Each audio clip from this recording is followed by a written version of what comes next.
त्यानं मूर्ख म्हटल्याच्या नंतर त्याचं कर्म फिटलं, पण आपण त्याला मूर्ख म्हटलं तर हे पुन्हा एक कर्ज अजून आपण बनवलेलं आहे. मग जेव्हा कुणी आपल्यासोबत कधी वाईट वागतं ना, तेव्हा देवाकडे बघायचं, देवा फिटलं बरं का, मी काय फिरून उत्तर दिलेलं नाही.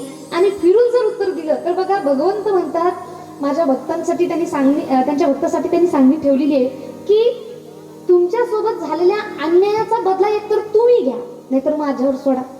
आपण घेतलं तर ते कर्मामध्ये रूपांतरित होऊन पुन्हा आपल्याला फेडावं लागेल. पाप असो पुण्य असो, दोन्ही फेडावं लागतं. म्हणून संतांनी सुद्धा सांगितलंय आणि शास्त्र सुद्धा सांगते की दोन्ही फेडायची गरज पडू नये, यासाठी सगळं त्या भगवंताला अर्पण करायचं आहे. म्हणून या 7 दिवसामध्ये तरी निदान, आयुष्यभर तर आपलं चालूच आहे, या 7 दिवसामध्ये चुकून आपलं कुणी मन जरी दुखवलं तरी सुद्धा त्याला काही म्हणायचं नाही. आणि जेव्हा कथेमध्ये येतो, चिवचिव करत यायचं आणि चिवचिव करत जाण्यापेक्षा शिवशिव करत या आणि शिवशिव करत जायचं सुद्धा आहे. चिवचिव करत बसायचं नाही. आणि हा एक नियम झालाय.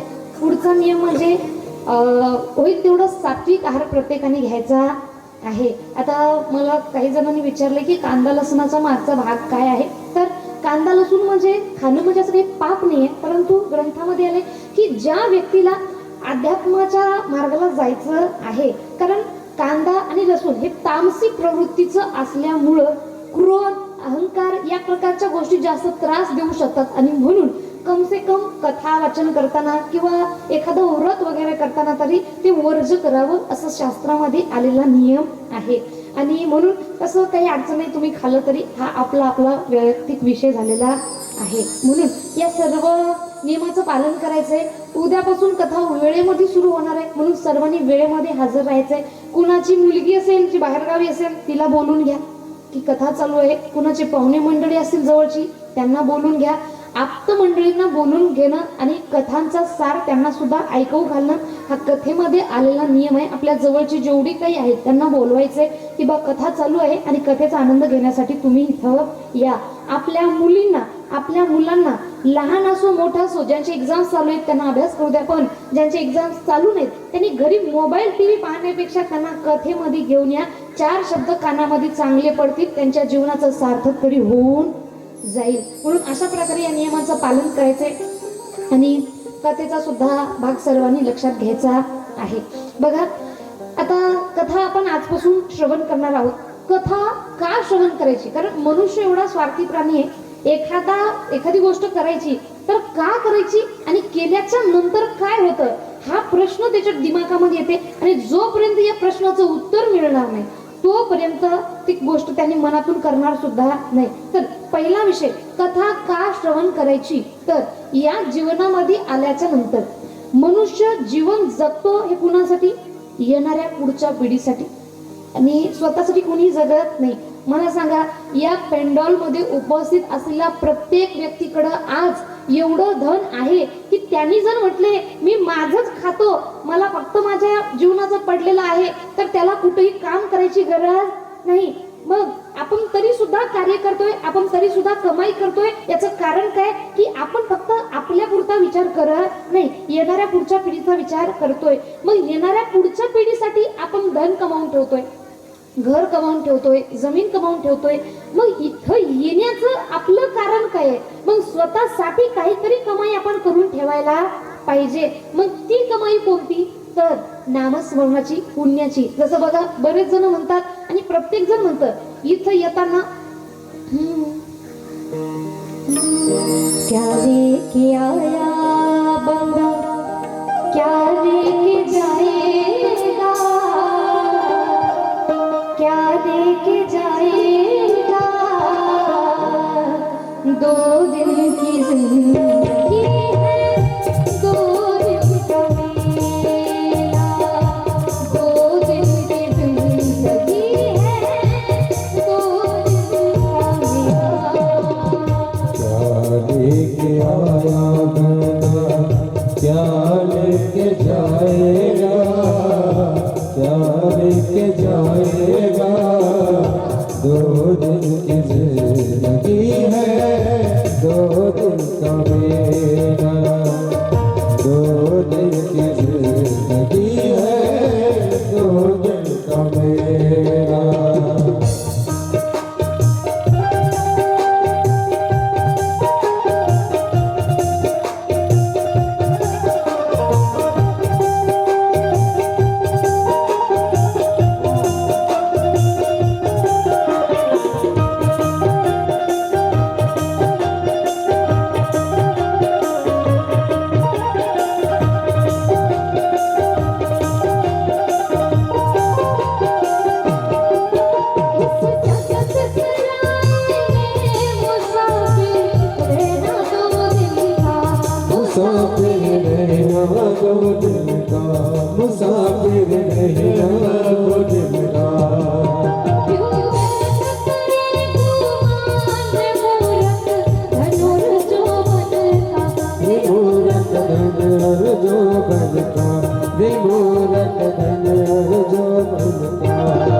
दो दिन की जिंदगी है, दो दिन का मेरा।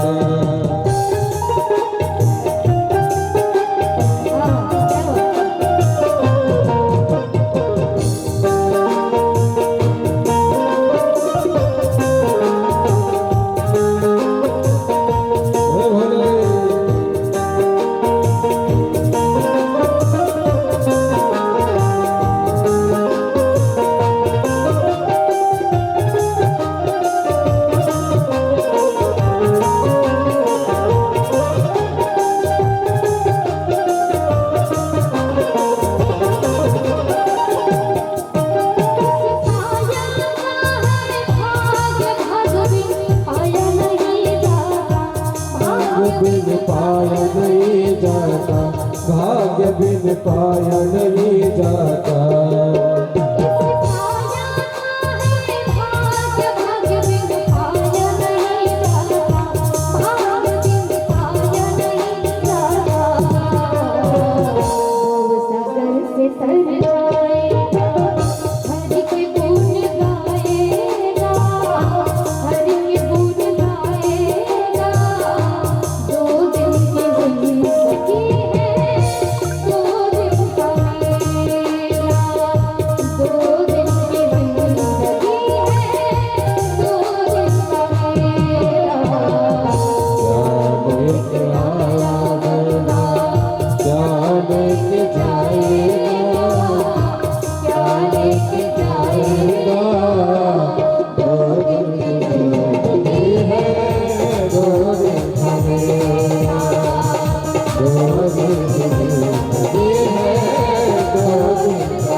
क्या लेके आया बंदा, क्या लेके जाएगा.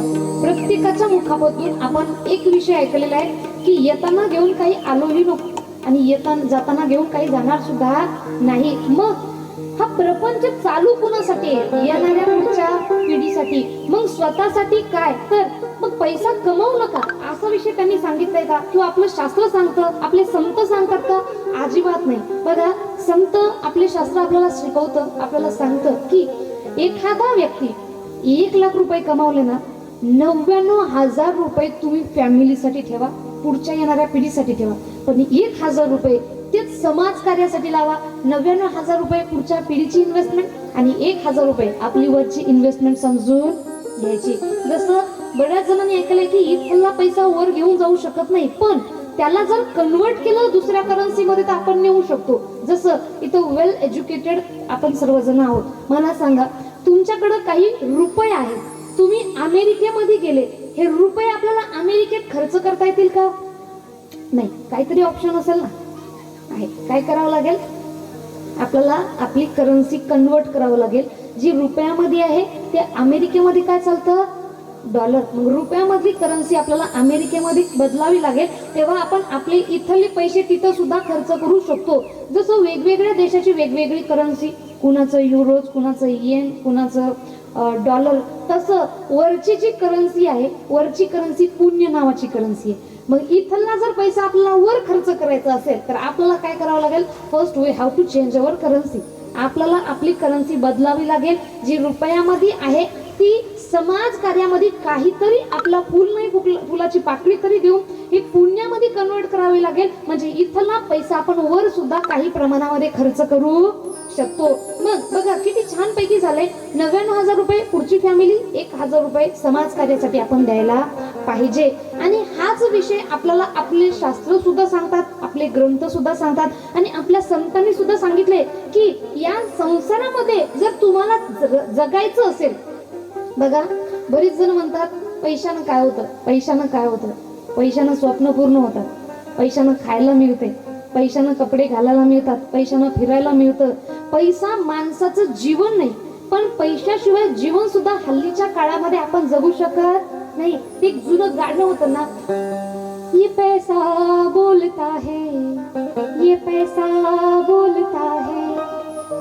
पैशाशिवाय हल्लीच्या काळात कोणतंही काम होत नाही. मग कमावू नका हा विषय नाही सांगितलं, त्यांनी म्हणतात जोडोनिया धन उत्तम व्यवहार आहे. कमवा, चांगल्या मार्गाने कमवा, चांगल्या ठिकाणी खर्च सुद्धा करता आला पाहिजे. आपल्या कमाईमध्ये कुणाचे अश्रू नसावे, कुणाचा श्राप नसावा.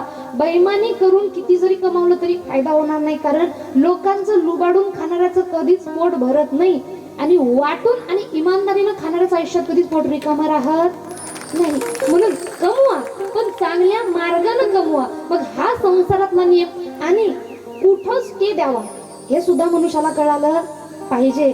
संत म्हणतात ना की तुम्ही करा हो, भक्ती करा, सांगतो तुम्हाशी भजारे विठ्ठला, नाही तरी गेला जन्म वाय, नाहीतर हा जन्म तर व्हायला जाईल. पण कधी बजावत करिता बरोबरी, दुरावशी दुरी भावाची आहे, पुरी भावाची भव नदीच्या पुरामध्ये वाहून जाण्याच्या आधी बजलं तरच फायदा आहे. मला सांगा, पुरुष वर्ग, एक बाईक आहे, आपण ऍक्सिलेटर वाढवलं, फुल स्पीड मध्ये चाललोय, समोरचा खड्डा आपल्याला दिसतोय पण आपण ब्रेक मारला नाही, खड्ड्यामध्ये पडल्याच्या नंतर ब्रेक मारून फायदा आहे का? नाही. मग ब्रेक कधी मारावा लागेल? त्या खड्ड्यामध्ये पडायच्या आधी तरच फायदा आहे, नाहीतर काही फायदा होणार नाही. मग अशा प्रकारे कोणती गोष्ट कधी करावी हे सांगणारं हे शिव महापुराण कथा आपल्याला आहे. बऱ्याच जणांना वाटतंय की माझ्याकडे भरपूर वेळ आहे भक्तीसाठी, आता येत नाही. आज हसताना दिसलेला व्यक्ती आपल्याला कळता रे, उद्या तो राहिलेला नाही. जाण्याचं कारण काय? Heart attack, tension. कारण मनुष्याच्या जीवनामध्ये कोणतं दुःख कधी येईल काही सांगता येत नाही आणि कधी अंत्यकाळ हे सांगता येत नाही. म्हणून भगवंताची भक्ती कधी करायची मला सांगा. एक फूल आपण भगवंताला अर्पण करतोय, सुकून गेल्याच्या नंतर का ताजं असताना? म्हणजे स्वतः भगवंताला अर्पण करायला हे सुकून गेल्याच्या नंतर करायला पाहिजे का ताजं असताना? ताजं असताना. म्हणून कोणती गोष्ट कधी करावी हे सुद्धा कळणं महत्वाचं आहे. बघा, एक दृष्टांत कथा तुम्हाला सांगते. एक व्यक्ती होता, त्याने आपल्या गुरुजींना आपल्या घरी बोलवलं. आता गुरुजींची गाडी जिथून थांबली तिथून तर त्यांच्या घरापर्यंत गुरुजींसाठी त्यांनी फुलाचं अंथरून टाकून ठेवलं होतं. तसं मी घरी आल्याच्या नंतर स्वागत म्हणून तुम्ही पूर्ण दुसऱ्या तिसऱ्या मजल्यावर जाईपर्यंत पूर्ण फुलाचं अंथरून त्यांनी टाकून ठेवलं होतं. एवढं सुंदर स्वागत केलंय. अशा प्रकारे त्यांनी सुद्धा आपले गुरुजी जिथून उतरतात, गाडीतून उतरले की घरापर्यंत पूर्ण फुलांचं अंथरून टाकून ठेवलं. आणि भर उन्हाळ्याचे दिवस होते आणि यामुळे त्यांना वाटलं गुरुजींना थंडावा लागला पाहिजे. यासाठी त्यांनी काय केले, एक बेड घेतले, त्या बेडवर बर्फाच्या लाद्या टाकल्या, वरून कापड आतरलं आणि त्याच्यावर गादी टाकली. आता जसे गुरुजी त्या बेडवर बसले त्यांना फार आनंद झाला, थंडगार सगळं. पुन्हा त्यांनी कूलर लावलं, त्या कूलरच्या पाण्यामध्ये आईस क्यूब टाकले, बर्फाचे तुकडे, आणि कूलरचं बटन दाबलं. समोरून थंड, पूर्ण थंड. एवढ्या भर उन्हाळ्याच्या दिवसामध्ये एवढं थंडगार म्हटलं तर त्यांना स्वर्गाचा आभास होऊ लागला. गुरुजी एवढे खुश झाले, एवढे खुश, एवढे आनंदी झाले. आणि आनंदी झाल्यामुळं गुरुजींनी त्या शिष्याला एक कमंडलू गिफ्ट दिला की हा तुला. आणि सांगितले की हा कमंडलू म्हणजे साधारण नाही, याच्यामध्ये जी वस्तू टाकशील ते दुप्पट होईल. आता दुप्पट म्हटल्याच्या नंतर एक सोन्याची अंगठी टाकली ती दुप्पट झाली. आता फार गुरुच्या कृपेमुळे हा फार लवकर फारच श्रीमंत झाला. आता शेजाऱ्याला हे पाहवलं नाही, त्याचं म्हणणं ते मला सुद्धा मिळालं पाहिजे, कारण समोरच्या व्यक्तीचं भलं होतं हे पाहण्याची खूप मोठी ताकद लागते बरं का. प्रत्येकाला हे पाहावत नाही. आणि तो शेजारी म्हटला, बाबा ठीक आहे, तू काय केलं ते मला सांग, म्हणजे मी सुद्धा करणार. आता यानं सांगितले, फुलाचं अंथरून टाकलं, बेडवर लाद्या टाकल्या, त्याच्यावर गाद्या टाकल्या, कूलर मध्ये आईस क्यूब टाकले आणि सगळं व्यवस्थित केलं. आता याने सुद्धा गुरुजींना बोलवलं. जिथून गुरुजी उतरले तिथून फुलाचं अंथरून घरापर्यंत. गुरुजी खूपच आनंदी झाले. आता गुरुजींना म्हणाले बेडवर बसा. आता गुरुजी बेडवर बसले, जसे बसले गुरुजीने उडी मारली. का? कारण याने टाकला होता खाली बर्फ आणि त्याच्यावर गादी. आता त्याचे गुरुजी आले होते भर उन्हाळ्याच्या दिवसात आणि याचे गुरुजी आले खूप थंडीच्या दिवसात. आणि गुरुजी म्हणाले एवढं थंड कसं काय? त्यांनी सांगितलं तुमच्या सेवेसाठी करून ठेवलेलं आहे. आता गुरुजी म्हणाले आधीच कुल्फी व्हायची, थंडी पडली कडाक्याची आणि तू थंड ठेवले. यावर पत्नी म्हणाली ऐका, हे जर त्या गादीवर बसले नाही तर कमंडलू विसरा. यांचं म्हणणं काहीतरी करावं लागेल. काय करायचंय? मुलांना सांगितलंय मुलांना पकडा.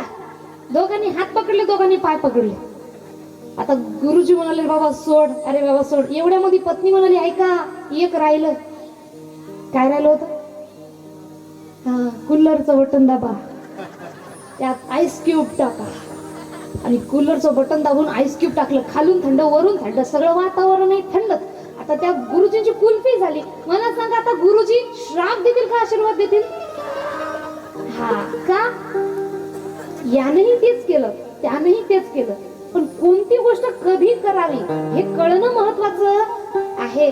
आणि या प्रकारे भक्ती मार्गामध्ये सुद्धा लागतोय हा विषय ठीक आहे, पण कधी लागावं हे कळणं सुद्धा तेवढंच महत्वपूर्ण आहे. पण बऱ्याच जणांना वाटते म्हातारा झाल्याच्या नंतर का? अजिबात नाही. कारण म्हणतात ना,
तेव्हा कुणी सोडवणार नाही. तुम्ही बघा, म्हणा मी अमेरिकेत चाललोय, फुकटात नेणार, माझ्यासोबत येणार का? 10 जण तयार होतील. कुणाला म्हणा मी मरायला चाललोय, माझ्यासोबत येतात. कुणी येईल का?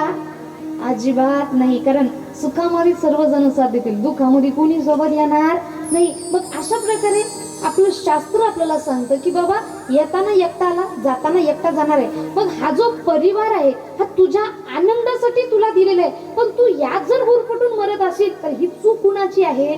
तुझे. मग कलियुगातल्या लोकांनी काय करायचंय तर श्री शिव महापुराण शिवभक्तांसाठी सांगितले. हे कारण येताना इथं आपल्या सोबत सर्व आहे, वर जाताना भगवंताशिवाय आपल्या सोबत कुणीही येणार नाही. मग हा परिवार सोडायची गरज नाही. सगळं घ्या, सगळं याच्यामध्ये राहा. आता भक्त प्रल्हादाने नृसिंह भगवंताला विचारलेला प्रश्न की भगवंता तुमची गलती आहे, तुमची चूक आहे, तुम्ही जर हे एवढं मायामोह दिलंच नसतं तर आम्ही याच्यात गुरफटून पडलोच नसतो.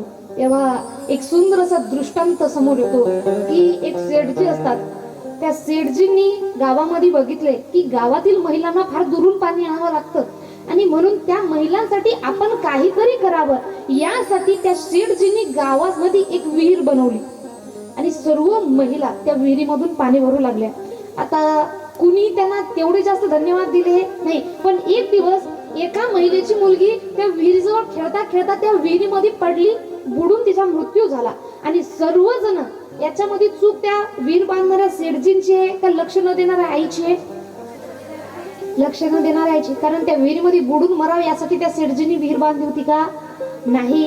मग त्या सेठजींनी विहीर चांगल्याच गोष्टीसाठी बांधली, पण ती लोक म्हणू लागली आज या सेठजींनी ही विहीर बांधली नसती तर आज आमची मुलगी आत पडून मेली नसती. मग भगवंत म्हणतात अहो हा जो संसार आहे, हे संसार रूपी विहीर जे तुम्हाला दिसते याच्यामध्ये तुम्ही एकटे पडू नये यासाठी तुम्हाला परिवार दिलाय. तुमचा पुढचा वंश पुढे राहिला पाहिजे, प्रजा उत्पत्ती झाली पाहिजे यासाठी तुम्हाला वंश आहे, तुम्हाला मुलं बाळ दिलेली आहे.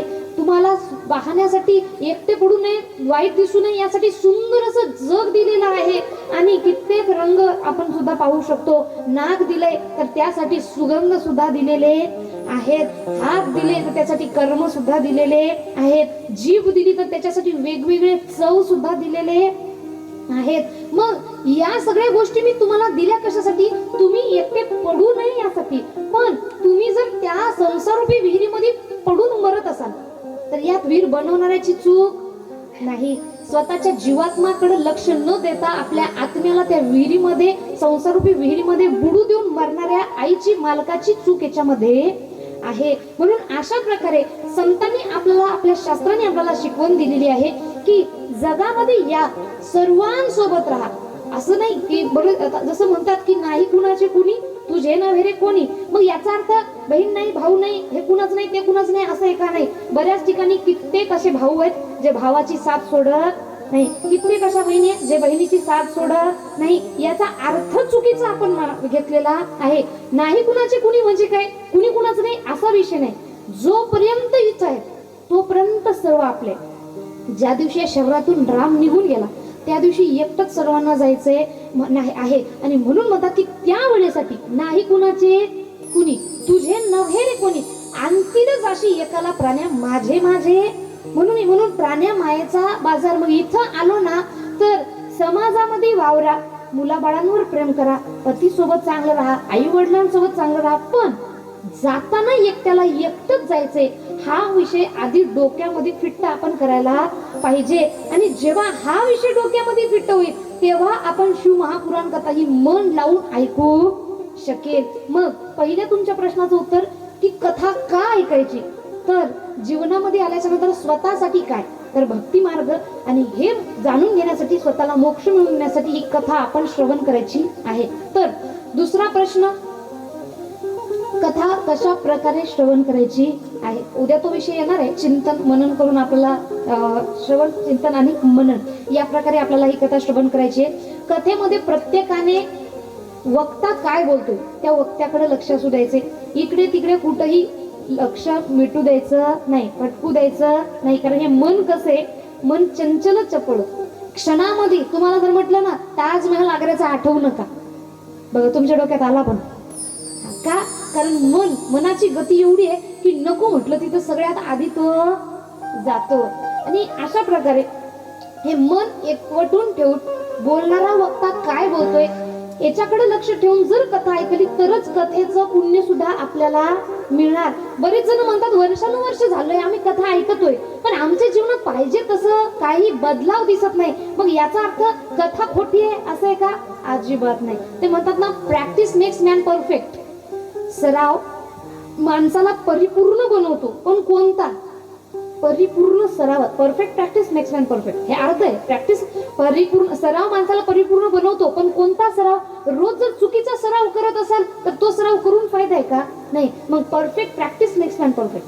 परिपूर्ण सरावच माणसाला परिपूर्ण बनवू शकतो. म्हणून या प्रकारे सर्वांनी मन लावून चित्त इकडं माझ्याकडे ठेवायचंय, सर्वांनी माझ्या बोलण्याकडे लक्ष असू द्यायचंय. दुसरा विषय, इकडं तिकडं कुठं बघायचं नाही. जेव्हा जेव्हा भगवंताचं नामस्मरण होईल प्रत्येकाने टाळी वाजवायची आणि जेवढे भजन पाठ आहे ते सर्वजणांनी म्हणायचे आहेत. मला वाटते छानसे भजनी मंडळ इथं आहेत, कारण येताना मी पाहिले छानपैकी नाचू नाचू नाचू नाचू सर्वजण खेळत होते. एकदा बोला ना, नमः पार्वती पते हर हर हर हर महादेव हर हर महादेव. एकदा सूतजींना शौनकारी ऋषी यांनी विचारलेला प्रश्न, शिव महापुराण कथेमध्ये आपण पुढे जात आहोत. सूतजींना शौनकादी ऋषीने विचारलेला प्रश्न की या कलियुगामध्ये मनुष्य हा बहुधा आसुरी प्रवृत्तीचा झालेला आहे, रागीट झालेला आहे. मनुष्याचा सगळ्यात मोठा दुश्मन जर कुणी असेल, शत्रू जर कुणी असेल तर त्याचा राग आहे. आणि हल्लीच्या काळामध्ये प्रत्येक जण एवढा रागीट झालाय कारण कुणी कुणाला घाबरत नाही. सर्वांना वाटतं मीच मोठे, सर्वांना वाटतं मीच मोठे. बघा, शक्ती प्रत्येकाकडे आहे, परंतु आपल्या सामर्थ्याची ताकद कधीच तिथे दाखवू नये. समोर कमजोर असलेल्या व्यक्ती पुढे कधीच दाखवू नये. लढाई करायची तर आपल्यापेक्षा 10 पटीने वर आहे त्याच्यासोबत करा ना, नंतर जिंकून दाखवा. म्हणून रागामध्ये आजकाल मनुष्य नको नको त्या वाईट मार्गावर जातात. आसुरी प्रवृत्तीचा झालेला आहे, भगवंतापासून विनमुख झालेला आहे. तुम्ही बघा आजकाल आपलीच लोक आपल्याला म्हणताना दिसतात काय, कोण देव, कशाचा देव, मी देव मानत नाही, मी देव देव करत नाही. एक गोष्ट लक्षात ठेवा, शिव महापुराण कथेमध्ये आलेला विषय की जन्मांतरे कित्येक जन्मांचं पुण्य आहे तेव्हा आपल्याला शिव महापुराण कथा ऐकायला मिळते. मग एखादा व्यक्ती म्हणत असेल मी कथा ऐकायला जात नाही, मी कथा ऐकत नाही, तर स्वाभिमानाने लक्षात घ्या, सांगतोय की कथा ऐकण्यासाठी सुद्धा आपलं किती जन्माचं पुण्य असावं लागतं तेव्हाच कथा ऐकायला मिळते. तुम्ही बघा कथेमध्ये काही जण असेल ज्यांनी कथेच्या मंडपात बसू नये पण त्यांचं लक्ष कथेमध्ये नसतं का? कारण ती माया सांगते, भगवंत सांगतात मायाला याचं पुण्य नाही, भटकव लवकर याला, लवकर भटकव. का? कारण याचं पुण्य नाही कथा ऐकण्याचं. आणि ती माया डोक्यामध्येच म्हणत हिच्याकडे बघ, तिच्याकडे बघ, मोबाईल बघ, माग बघ, असं कर, संसाराचा विचार आण, काहीतरी कर. आणि हे पाप आपल्या कथेमध्ये लक्ष ठेवू देत नाही. काही लोक या मंडपाच्या बाहेर असतील पण त्यांचं लक्ष हे कथेमध्ये असतं. का? कारण भगवंत सांगतात त्याचं पुण्य एवढं आहे, जा त्याला त्याचं सगळं लक्ष हे कथेमध्ये लागलं पाहिजे. जन्म जन्मियामी बहु पुण्य केले, जन्म जन्मियामी बहु पुण्य केले, तेव्हा विठाली कृपा केले, तेव्हा विठाली कृपा केले, जन्म जन्मामी जन्म जन्मामी जन्म जन्मामी.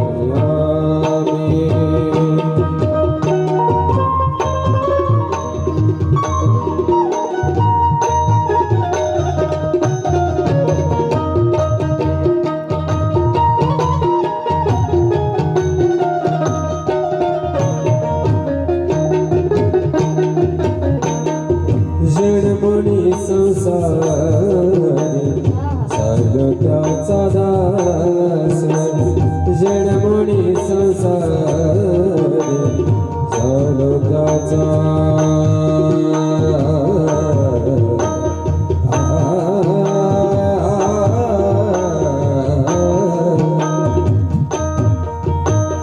जन्मनी संसारी झालो त्याचा दास, माझा तो विश्वास, माझा तो विश्वास पाडून गे, जन्म जन्मामी बहु पुण्य केले, जन्म जन्मामी बहु पुण्य केले, जन्म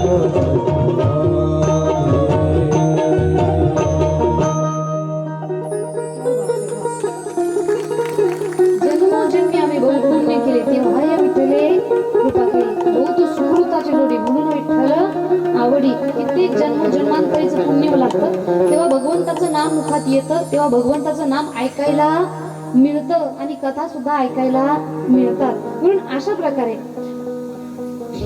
या कथा ऐकण्यासाठी सुद्धा पुण्य लागतं. आणि सुजी यांना शौनकादी ऋषीने विचारलेला प्रश्न की हा व्यक्ती कलियुगामधला व्यक्ती हा आसुरी प्रवृत्तीचा झालेला आहे, रागिष्ट आहे, ज्यांना पान सुपारी तंबाखू चुना यासारख्या साधे व्यसन सुटत नाही, त्या व्यक्तींना संसार सोडणं ही फार दूरची गोष्ट आहे.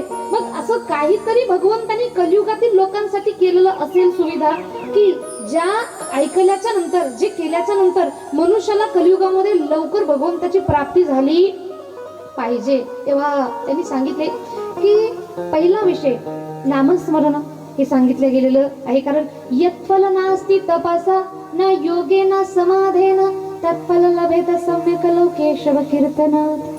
जे फळ बाकीच्या युगांमध्ये, यत्फल जे फळ बाकीच्या युगांमध्ये नास्ति तपसा, योग, समाधी, तपस्या कशानेही मिळत नव्हतं, ते फळ कलियुगामध्ये फक्त आणि फक्त भगवंताच्या नामसंकीर्तनानं आपल्याला मिळणार आहे. कारण कलियुगा माझे करावे कीर्तन. या नामस्मरणाची ताकद काय? तर नामसंकीर्तनम यस्य सर्व पाप प्रनाशनम. असं पाप या पृथ्वी तलावरच नाही की ज्याचा नाश नामस्मरणानं होणार नाही. एवढी ताकद या नामस्मरणाची सांगितली गेलेली आहे. आणि दुसरा विषय, हे नामस्मरण मुखातून होण्यासाठी बघा, एखाद्या व्यक्तीचं मुखामध्ये खूप खूप वेळ नाम येण्यासाठी त्या व्यक्तीवर आपलं तेवढं प्रेम असावं लागतं.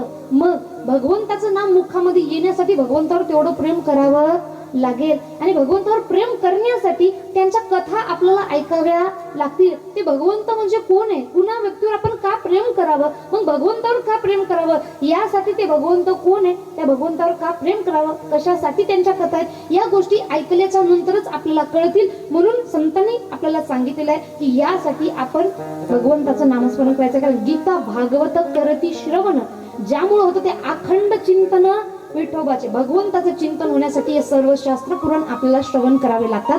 मग शिवजींची मनामध्ये भक्ती निर्माण होण्यासाठी आधी शिवजींच्या कथा आपल्याला ऐकाव्या लागतील. आणि म्हणून हे शिवपुराण त्यांनी इथं सांगितलेलं आहे की शिवपुराण एवढं महत्वपूर्ण आहे की आपल्या अंत्यकाळामध्ये एखाद्या व्यक्तीनं जर शिवपुराण मन लावून ऐकलं तर आधीच्या आयुष्यामध्ये त्याने केलेल्या सगळ्या चुका माफ होतील आणि त्यांना भगवान शिवजींचं धाम लगेच मिळून जाईल.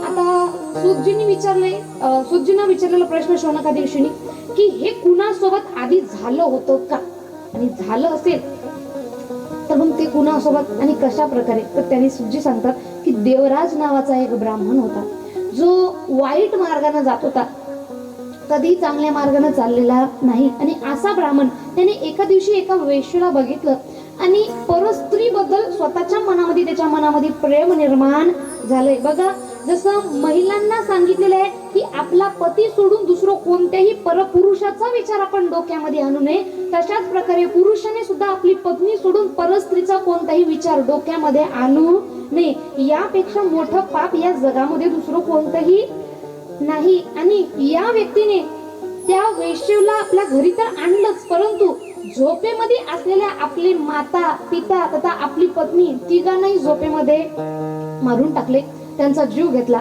आणि जीव घेतल्याच्या नंतर त्या वेश्येसोबत तो तिथे राहू लागला. आणि एक दिवस म्हणतात त्यांनी जशी प्रयाग क्षेत्रामध्ये गेले, तिथे एक शिवालय होते, त्या शिवालयामध्ये गेल्याच्या नंतर त्यांना ज्वर चढला आणि ज्वर झाल्याच्यामुळं त्यांनी तिथं त्या शिवालयामध्ये थांबण्याचा निश्चय केला.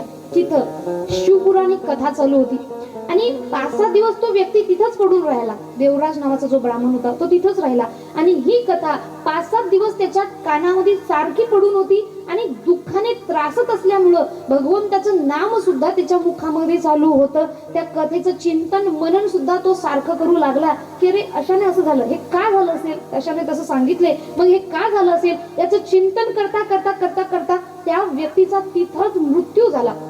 आणि त्याच्या अंत्यकाळामध्ये यमदूत त्याला घेण्यासाठी आले आणि तेवढ्यामध्ये शिवजींचे पार्षद सुद्धा तिथे आले आणि शिवजींच्या पार्षदांनी सांगितले की हे आमच्या सोबत येणार आहे, कारण याने शेवटच्या काळामध्ये शिवजींच्या कथा ऐकलेल्या आहेत आणि शिवजींबद्दल नामस्मरण करून त्यांच्या मनामध्ये शिवजींबद्दल अफाट असं प्रेम निर्माण झालेलं आहे. त्यामुळे याचे सगळे जेवढे पाप आहे हे धुवून गेलेले आहेत. आणि म्हणून अंत्यकाळामध्ये त्यांना भगवंताचं धाम मिळालं. तेव्हा सुतजींना शौनकादी ऋषींनी विचारलेला प्रश्न की एकाच ठीक आहे, अजून कुणासोबत झालं होतं का? आपण एखादा बिझनेस करायला, समजा आपल्याला काही इन्व्हेस्टमेंट करायची, समजा 1000-2000ची मंथली 1000 रुपये इन्व्हेस्टमेंट करायची आहे, त्यातून बरंचसं प्रॉफिट आपल्याला होणार आहे, तर आपण डायरेक्टली करणार का? नाही, कारण मंथली 1000 म्हणलं तर 12 महिन्याचे 12,000 रुपये व्हायले, फुकटात घालायला परवडत नाही. मग आपण काय करणार? चौकशी, तू केले होते, तुला काय झालं, भेटलं ना बरोबर, हा, त्याच्यावर आपलं मन शांत होणार का? नाही, दुसऱ्याला जाऊन विचारणार, हो रे तू केलं होतं का, तुला झाला फायदा झाला, हा, तेव्हाच मी करणार. तेव्हा त्यांनी विचारले ठीक आहे, देवराज नावाच्या ब्राह्मणाला तर फायदा झाला, पण अजून कुणाला झाला का? तर सांगितले की त्याच्या नगरामध्ये वास्कल गावामध्ये एक विदुंग नावाचा ब्राह्मण राहत होता आणि त्या विदुंग नावाच्या ब्राह्मणाची पत्नी चंचुला. आता चंचुला नामक पत्नी ही चांगल्या मार्गावर राहायची, परंतु जो विदुंग नावाचा ब्राह्मण आहे तो वाईट मार्गाने जायचा, परस्त्री संग करायचा आहे, वाईट नको ते प्रत्येक काम त्याने केलेले होते. आणि यामुळं त्याची पत्नी त्रासून गेली आणि त्या पत्नीला वाटलं कुठपर्यंत मी एकटीच चांगली वागणार आहे. बघा, आपण खूप एफर्ट्स लावतो एखादं नातं टिकवण्यासाठी, खूप आपण प्रयत्न करतोय की हे नातं टिकलं पाहिजे, पण समोरच्या व्यक्तीकडून जर आपल्याला काही प्रतिसाद मिळत नसेल तर आपल्याला वाटतं जाऊ दे, याला सोडून दिलेलं बरं. पण याला सोडून दिलेलं बरं हा विचार एक वेळेस ठीक आहे, पण तो वाईट मार्गाला जातोय म्हणून मी पण वाईट मार्गाला जावं हा विचार चुकीचा आहे. वाईट संगत सोडा, त्या वाईट संगती सोबत चालू नका. या बिदुंगाच्या पत्नीचं फक्त एवढंच चुकलं, चंचुला नामक जी पत्नी होती तिनं आतापर्यंत चांगली वागली आणि तिला वाटलं माझा नवराच चांगला राहत नाही तर मी चांगलं राहून काय फायदा आहे, आणि म्हणून तिनं सुद्धा परपुरुष संघ सुरू केला, ती सुद्धा वाईट मार्गाला जाऊ लागली. असं करता करता बिदुंग नावाचा जो ब्राह्मण होता त्याचा मृत्यू झाला आणि वाईट कर्म केल्यामुळं त्याला पिशाच्य योनी प्राप्त झाली. तो विंध्याचल पर्वतावर पिशाच्य योनीमध्ये राहू लागला. आणि ही चंचुला नामक जी पत्नी होती तिनं आधी केलेले तिचे चांगले कर्म आणि या चांगल्या कर्मामुळं गोकर्ण क्षेत्री ती गेली आणि तिथल्या तीर्थांमध्ये स्नान केलं. एका शिवालयामध्ये ती सुद्धा थांबली. शिवालयामध्ये थांबल्याच्या नंतर तिथं शिवपुराण कथा चालू होती. त्या शिवपुराण कथेमध्ये त्यांनी पतिव्रता स्त्रीने कशा प्रकारे वागावं हा उपदेश ब्राह्मणजींकडून, पंडितजींकडून, वक्त्याकडून ऐकत होते. आणि तेव्हा बघा, ऐकतात सर्वजण, कळतं सर्वांना, वळत कुणालाही नाही. म्हणून कळणं जेवढं महत्वाचं आहे, वळणं त्यापेक्षा सुद्धा महत्वाचं आहे. जसं मी वाईट करतोय हे प्रत्येकाला माहित आहे. एखादा व्यक्ती दारू पितोय त्याला माहित आहे हे वाईट आहे. बरेच जण म्हणतात रे त्याला काही म्हणू नका, त्याला काही कळत नाही. पिणाऱ्या व्यक्तीला सगळं कळतं.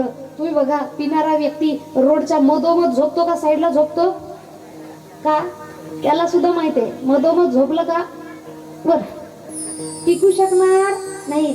पिणाऱ्या व्यक्तीला तुम्ही खीर म्हणून गाईचं गोमूत्र द्या बरं, तो पिईल का नाही. त्याला शेण खायला द्या बरं, गाजरचा हलवा म्हणून तो खाईल का नाही. मग त्याला कळतं का नाही, कळतं सर्वांना, पण वळत कुणालाही नाही. अशा प्रकारे त्या चंचुला नामक स्त्रीला माहित होतं चुकीचं वागतोय पण वळलं नाही. पण जसं पंडितजींच्या कथा वक्ताच्या मुखातून त्यांनी ऐकलं की हे सगळं चुकीचं आहे, तेव्हा तिच्या डोळ्यामध्ये अश्रू आले आणि जसे कथाकार बाहेर आले तिने त्यांचे पाय धरले की आतापर्यंत माझ्याकडून खूप चुका झाल्या पण हे न कळत झाले. तेव्हा पंडितजींनी सांगितले एखादा विस्तव आहे त्याच्यावर चुकून पाय पडला तरी फळ भोगावं लागतं आणि जाणून बजून पडला तरी भोगावंच लागतं. ते विस्तव म्हणते का नको बाईनं चुकीनं पाय टाकला, हिला भाजू नको बरं, नाही कसंही करा तो आपल्याला चटका देणार आहे. आणि यावर त्यांनी सांगितले परंतु तुमच्या डोळ्यामध्ये जे आलेले अश्रू आहेत आणि स्वतःमध्ये बदलाव करण्याची जी प्रायश्चित करण्याची जी क्षमता आहे, जी दृढ निश्चय तुम्ही केलेला आहे, यामुळे तुमचं जीवन चांगलं होऊ शकतं. कारण आतापर्यंत चूक झाली ना, माहित नव्हतं म्हणून झाली. मग माहित नव्हतं म्हणून झालेली चूक भगवंत माफ करू शकतात, पण जाणून बुजून केलेल्या चुका भगवंता कधीच माफ करत नाही. कारण जाणून बुजून केलेल्या गोष्टी या चुका नसतात तर या गुन्हा असतात. आणि म्हणून त्यांनी विचार केलाय की चंचुला नामक स्त्रीने सांगितले की काय करायचंय मला सांगा, तुम्ही म्हणसाल ते करणार, आजपासून तुम्ही माझ्या गुरुच्या ठिकाणी आहे. तेव्हा त्यांनी सांगितले शिव महापुराण कथा ऐकाय आणि त्यानुसार त्याचं चिंतन मनन करा, श्रवण चिंतन मनन करा. आणि तिने शिव महापुराण कथा ऐकली. शिव महापुराण कथा ऐकल्याच्या नंतर तिचा सुद्धा मृत्यू झाला, परंतु तिने अंत्यकाळामध्ये भगवंताची खूप भक्ती केली. नाही ती सेवा केली, येणाऱ्या जाणाऱ्याची प्रत्येकाची सेवा करणे, भगवंताचं नामस्मरण करणे आणि पाहिजे त्या प्रत्येक चांगल्या गुणाचा अवलंब सुद्धा तिनं केला. आणि यामुळं अंत्यकाळामध्ये तिला भगवंताचे पार्षद न्यायला आले आणि ती पुढं चालून माता पार्वतीची सखी झाली. आता माता पार्वतीची सखी झाली, फार आनंद तिच्याकडं. परंतु ते म्हणतात ना, खरं प्रेम जर एखाद्या व्यक्तीवर आपण केलं तर आपण किती सुखामध्ये असलो तरी त्या व्यक्तीची आठवण आपल्याला येते. आणि यामुळं ती बिदुंग नावाच्या ब्राह्मणावर एवढं प्रेम मनातून करत होती आणि नाराज राहू लागली. आणि एक दिवस माता पार्वतीने तिला विचारलं की काय झालं तुला, तू का नाराज आहे. आणि यावर तिनं सांगितलंय, परंतु सांगण्याच्या आधी म्हणतात कुणाकडून काही मागायचं असेल तर आधी त्याची स्तुती करावी लागते, तेव्हाच ते मिळतं. तुम्ही बघा कोणत्याही ग्रंथाची सुरुवात भगवंताच्या स्तुतीनंच आहे. आणि कुणालाही भगवंताकडे काही मागायचं असेल, राक्षसांना जरी मागायचं असेल आधी त्याने स्तुती केली. राक्षसांनाही कळतं की आधी स्तुती करायला पाहिजे, म्हणजे स्तुती करणं हा पहिलीपासून चालू आलेला गुणधर्म आहे. आणि तिनं स्तुती करायला सुरुवात केली.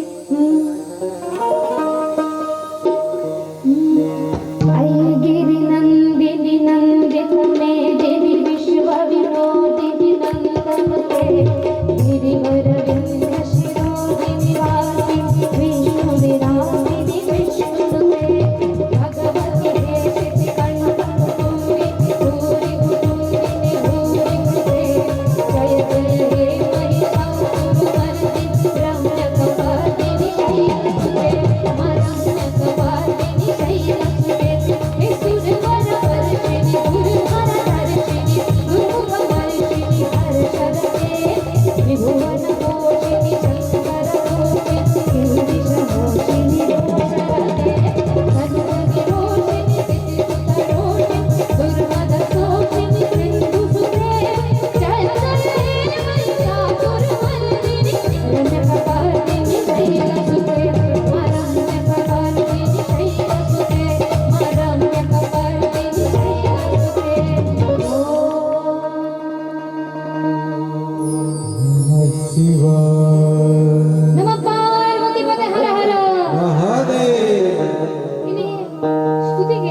त्यांना माता पार्वतीला सांगितले की मी तर तुमच्या इथं सुखाने आहे, कारण कैलास म्हणजे काय खूप आनंदाचा विषय आहे आणि मी सुखात आहे, माझ्यासाठी ही एवढीच गोष्ट महत्वपूर्ण नाही. ज्या व्यक्तीवर मी प्रेम करतो तो सुद्धा सुखमय पाहिजे. मग तो कोण आहे? तर त्यांनी सांगितले विदुंग नावाचा माझा पती, त्याने फार वाईट कर्म केले, त्याचा मृत्यू झाला आणि तो कुठं आहे, काय करत आहे, मला याची काही माहिती नाही. तेव्हा माता पार्वतीने सांगितले की विदुंग नावाचा तुझा पती हा विंध्याचल पर्वतावर पिशाच्य योनीमध्ये भटकत आहे, कारण त्याने फार वाईट कर्म केलेले आहे.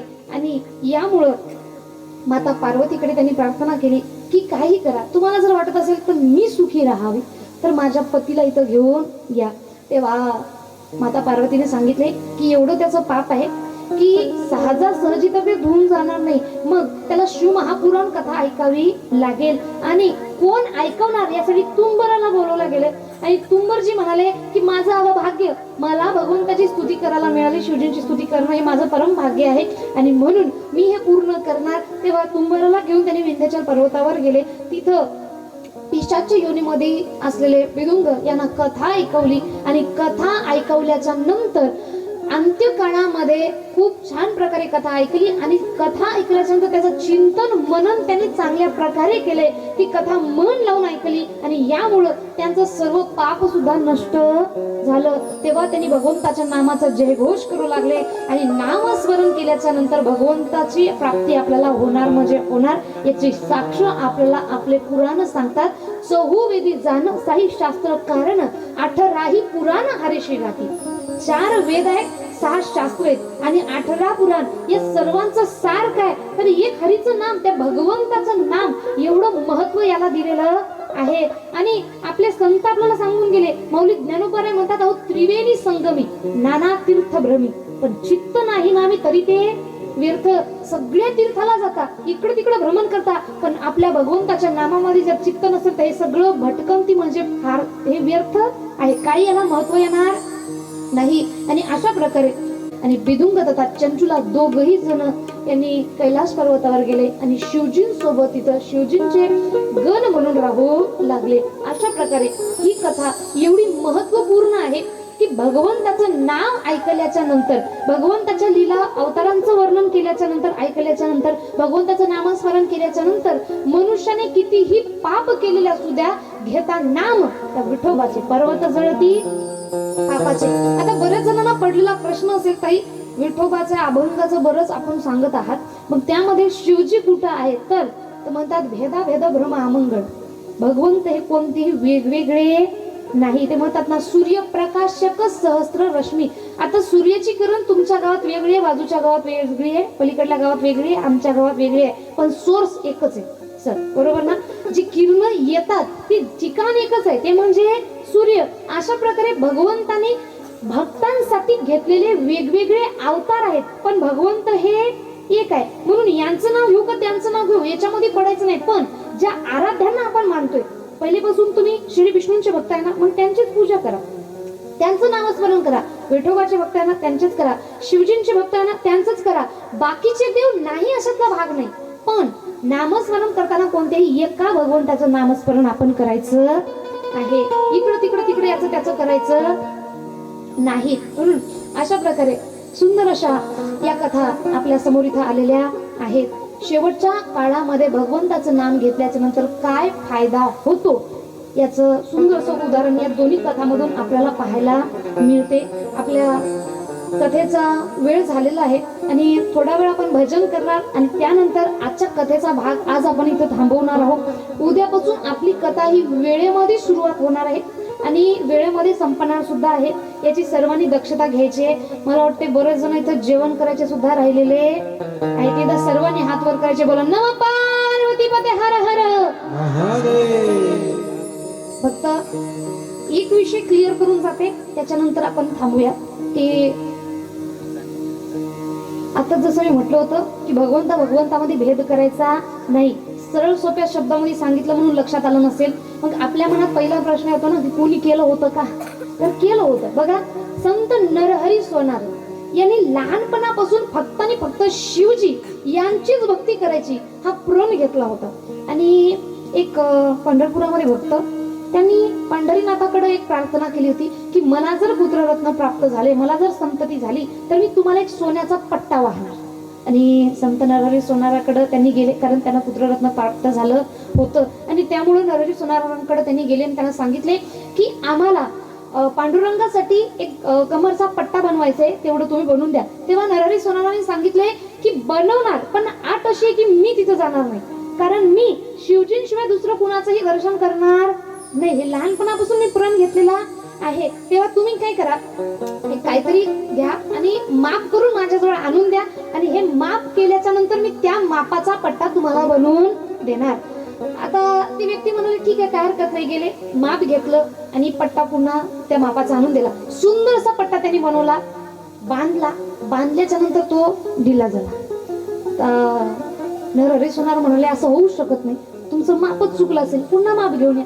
पुन्हा माप घेतलं, पुन्हा पट्टा बनवला, पुन्हा तो पट्टा बरोबर आलाही नाही. तेव्हा सर्वांनी सांगितले एक काम करा, तुम्ही त्यांचा चेहरा नाही पाहू शकत ना, फक्त शिवजींचा पाहायचा ना. हा, मग आम्ही काय करू, तुमच्या डोळ्याला पट्टी बांधू, तिथं नेऊ, तुम्ही फक्त माप घ्या आणि आम्हाला बनवून द्या. ते म्हणाले ठीक आहे, काय हरकत नाही, हे चालतं, कारण पाहायची गरज नाही. तिथं गेले, चालत चालत गेले, भगवंताच्या जवळ गेले की डोळ्याला पट्टी बांधली आणि माप घेण्यासाठी त्यांनी पूर्ण हात केला. जसं त्यांनी पांडुरंगाच्या मूर्तीला स्पर्श केला आणि त्यांनी एकदम डोळ्याची पट्टी काढली. का? कारण त्यांना असं जाणवलंय की त्यांनी पांडुरंगाच्या मूर्तीला नाही, तर साक्षात शिवजींना स्पर्श केलेला आहे. आणि डोळ्यावरची जशी त्यांनी पट्टी काढली, त्यांना समोर साक्षात शिवजींची मूर्ती दिसते. डोळे बंद करतात, पाहताय पुन्हा पांडुरंगाची मूर्ती, पुन्हा शिवजींची मूर्ती. त्यांना कळतच नाही. तेव्हा त्यांना कळाले, लक्षात आलंय की अरे भगवंतामध्ये कोणताही भेद नाही. तेव्हा त्यांनी म्हणतात, देवा तुझा मी सोनार, काय करतोय, तुझे नामाचा व्यवहार. आणि म्हणून हरी आणि हर या दोघांमध्ये कोणत्याही प्रकारचा भेद नाही. मग ज्यांना ज्यांना वाटतंय की हा भगवंत वेगळा, तो वेगळा, तो वेगळा, तो वेगळा, तर सर्वजण एकच आहे. फक्त वेगवेगळ्या भक्तांसाठी त्यांनी आपापले वेगवेगळे अवतार धारण केलेले आहेत. मग मनामध्ये कधीच कोणत्याच प्रकारचा विषय येऊ द्यायचा नाही की मी या देवाची भक्ती करू, मग त्या देवाच्या पाय पडल्या तर काय होणार का, त्याच्या पाय पडल्या तर काय होणार का, त्यांच्या पडल्या तर काय होणार का. अजिबात नाही. सर्व भगवंताला माना, पण एक तत्व नाम दृढ हरी मना. कोणतंही एक नाम घ्या, त्या नामाचा सतत जप आपण करत राहायचंय. तुम्हाला सांगते, आजकालची आपली भक्ती कशी झाली. आजकालची आपली भक्ती 7 दिवसाचे 7 वार, 7 देवाला. म्हणजे शिवजींचा वार आला की आपण म्हणतो हे भोळ्या शंकरा, हे भोळ्या शंकरा, हे भोळ्या शंकरा, हे भोळ्या शंकरा. आवड तुला देवाची, आवड तुला देवाची, देवीच्या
अंजनीच्या सुता तुला रामाचं वरदान अंजनीच्या सुता तुला रामाचं वरदान एक मुखाने बोला बोला रे हनुमान एक मुखाने बोला बोला रे हनुमान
विठ्ठले माझे माऊली हो विठ्ठले माझे माऊली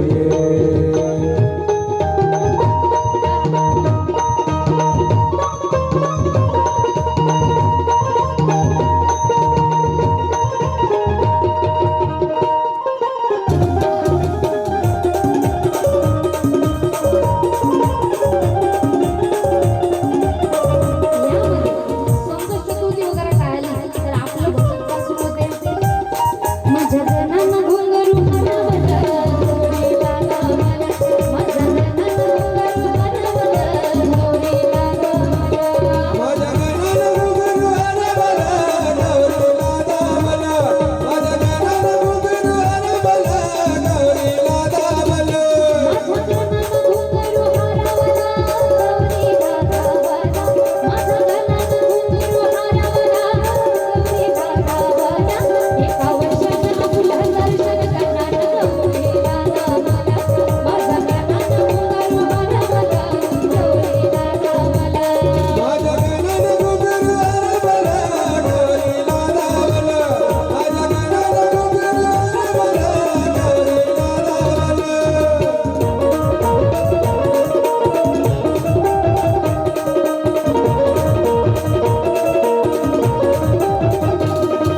बिसना दांडिया रंगबाजे पूनमनी रात से सखियों नो साथ से गाजर नो जोगमा आवरे आवरे आवरे आवरे दांडिया रंगबा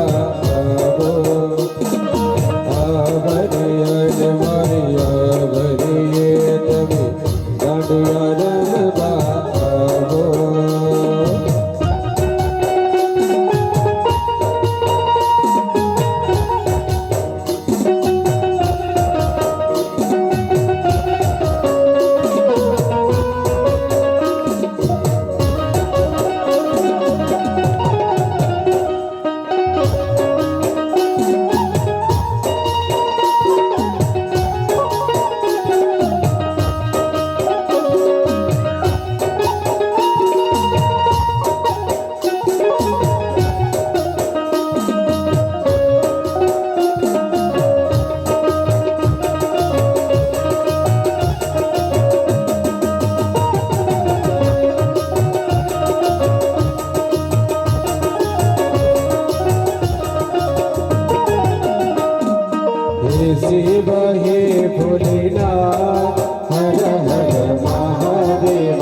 श्री शिवाय. मस्त.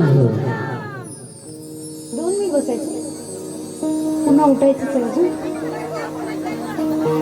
अशा प्रकारे आपले 7 दिवसाचे 7 वार आपण 7 देवी देवतांना देऊन टाकलेले आहेत. जो वार त्या देवाची भक्ती, बाकीचे देव बाजूला, असं करून काही फायदा होणार नाही. महाराज म्हणतात, संत सांगतात, शास्त्र म्हणतात की सर्व देवांना माना, सर्व देवी देवतांना माना, पण जेव्हा भक्ती करता, जेव्हा नामस्मरण करता, तेव्हा कोणतंही एक नाम सतत मनामध्ये चालू असू द्यायचं आहे. आणि हीच भक्ती आपल्याला आपल्या या शास्त्रामधून शिकायला मिळते. स्पेशली अंत्यकाळामध्ये भगवंताचं नाम घ्यायचे, पण आपला अंत्यकाळ कधी येईल हे आपल्याला माहीत नाही. कोणता दिवस शेवटचा आहे हे कुणालाही माहीत नसतं. आणि म्हणून क्षणाक्षणामध्ये भगवंताला प्रत्येक वेळी आपण आठवण करायला पाहिजे. या 2 कथांमधून आज आपण शिकलोय. उद्यापासून आपली विद्येश्वर संहिता भाग 1 ही सुरू होणार आहे. आणि त्यामुळं सर्वांनी कथेच्या वेळेमध्ये हजर व्हायचे. उद्या सर्वांनी एकच रंग कोणताही ठरवायचा आणि घालून यायचा आहे. जर मोरपंखी प्रत्येकाकडे असेल, थोडा ग्रीनिश मोरपंखी प्रत्येकाकडे असेल, तर सर्वांनी उद्या तोच घालून यायचा आहे. कारण माझ्याकडे आहे म्हणून मी सांगते, कारण तुमचं गाव आहे हे. तुमच्या अलमारीमध्ये मला माहित आहे 1000 कपडे भरून आहे. नाही मग तुम्हाला एक काम करावं लागेल, तुमच्याकडे जो आहे, तुम्ही जो घालणार आहे, तुम्हाला प्रत्येक दिवशी एक द्यावं लागेल. तो जास्त महागात पडेल, म्हणून हे फायद्याच आहे. जे माझ्याकडे तेच घाला, आहे का नाही? म्हणून प्रत्येकाने उद्या ग्रीनिश कलर थोडासा मोरपंखीमध्ये घालून यायचा आहे. वेळेमध्ये कथा सुरू होईल. आरतीसाठी यजमानांनी वर यायचंय.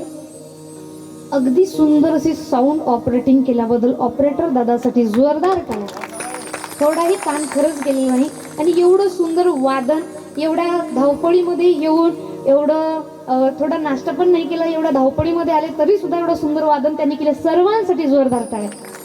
आणि एवढं सुंदर नियोजन ज्यांनी केलेले सर्व कार्यकर्ते तथा सर्व महिला, मी नेहमी सांगते हमारी छोरी है के छोरों से कम है के, सर्वांसाठी जोरदार टाळ्या.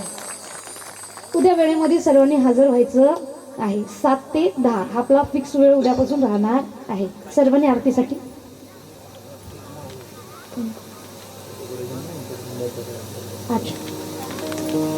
हे जे एवढं सुंदर डेकोरेशन केलेलं आहे, हे डेकोरेशन आपल्याला मोफत मिळालेलं आहे. मी म्हटलं ना की संसारामध्ये राहा, पण फुल नाही फुलाची पाकळी समाजसेवेसाठी आपण द्यायला पाहिजे.